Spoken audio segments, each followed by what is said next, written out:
otoon hin tsoomiin.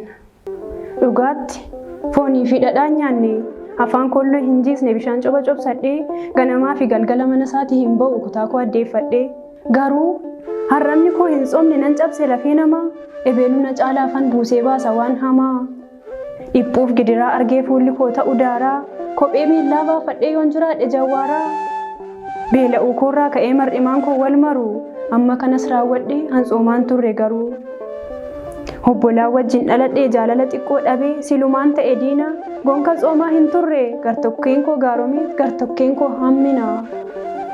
Amman lubbuu dhabutti addunyatti jaalladhee nanaaf gosti sirbaa akka qaa'el gochi koo hinaaffaan weeraramee kanan lallabu jibba. Hiyyoolee fi daankiraa Heroodsi macheessanii morma Yohaannis mure tokko biraan darbine hangoonka tsoomaan turre. Galaa lubbuudhaaf ta'u rakkataa hin gargaarre biraan darba arrabsaa dhukkubsataan gaafanne sulumaa quba kaa'een dhukkubbii isaatti cimsaa. Cireen ganama dhiise hamma garaana qabutti laaqana irratti nyaadha balasiin kan sooratee jannata aryatame addaan miti hanadha. Daareen natti uffisteettaa gaaffii isa jedhuufis deebii hin qopheeffanne haaraa kennuu mitiitii mananitti hin qulleessamu afaan ofii hin uffanne. Akka harbuu firii hin qabne amantaan koo hojii dhabee coollagee baduuf jira tsoomni koo dhadhaa qofa tsoomaan turre cubbuu biraa. Gaddi obboleessa koo anaaf gammachuu ta'een lafatu na hanqata isa yaadni macheesseet namni isa baqatee nyaata saree soorata eessan lixaa gaafasi. Kan beela'een soorre beela gooftaa yaadadhee yeroo misirroon dhufu zayita kan hin qabne ibsaa duwwaan qabadhe. Ji'a 9 garaatti waggoota afaanittis guddisa koof kan cabde ajajamuu fi dideen dhiigan ishee bochisa haadha anaaf of dhabde. TikTok irraa kaakkisa fuulbarruun morma raasaa osoon taa'eef ajaju baddaaf gammoojjii fidee bitiinan gurra duucha abbaa anaaf ifaajju. Kiristoos waaqa ta'ee of tuulummaa jibbuudhaan garraamummaa na barsiise akka daa'imaa suksukee harmeesaatiif ergamuu kabaja na agarsiise.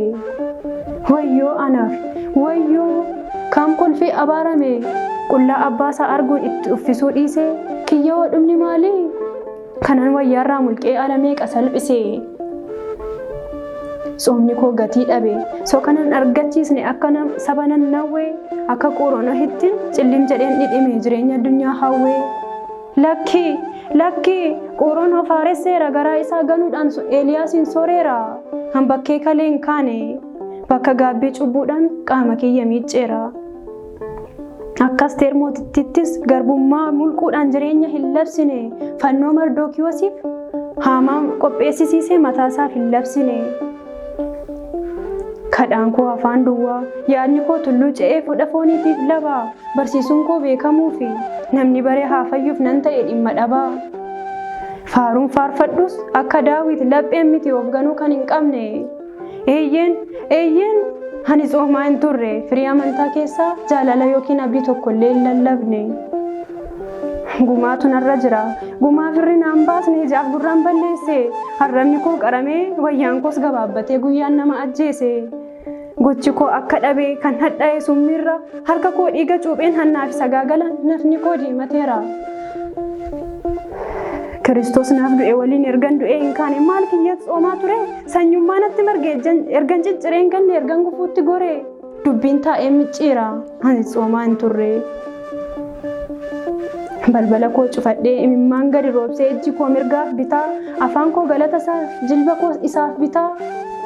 Halkammaa hileetiidhaan guyyaa xaana qiddaaseen miira koo urgeeffadhee dhukkubsataaf kadhachaa kan hidhames gaafadhee ergan tsoomaa hin turre tasumaan deddeebii gatii malee isa guyyaadhaan yuusu nan ta'e qaran bullee.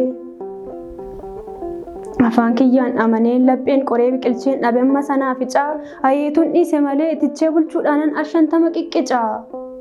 Akka hiika Yihudaa maqaa fi hojiin kiyya faallaadha wal in argu akka fixeensa barii kan mul'atee coollagu. Heeyyen tsoomaa hin turre gartokkeen nan ijaara gartokkeen koo kan diigu akka saree foolii fuudhee harraba koo garjigsuun kan hin bakkeerra fiigu. Tsoomni dhugaan akkasii akka Daawititti imimmaan coccobsanii lapheerraa galuun gaabbii ofirraa buqqisuudha cubbuu daddaraaruudhaan lafa qabe akka doobbii. akka Daani'eelitti isa leenca firoomsee hiriyoomsee haasa'ee akka daa'imman sadiitti abiddi bishaan ta'uun kan bulluqni cabbaa'e.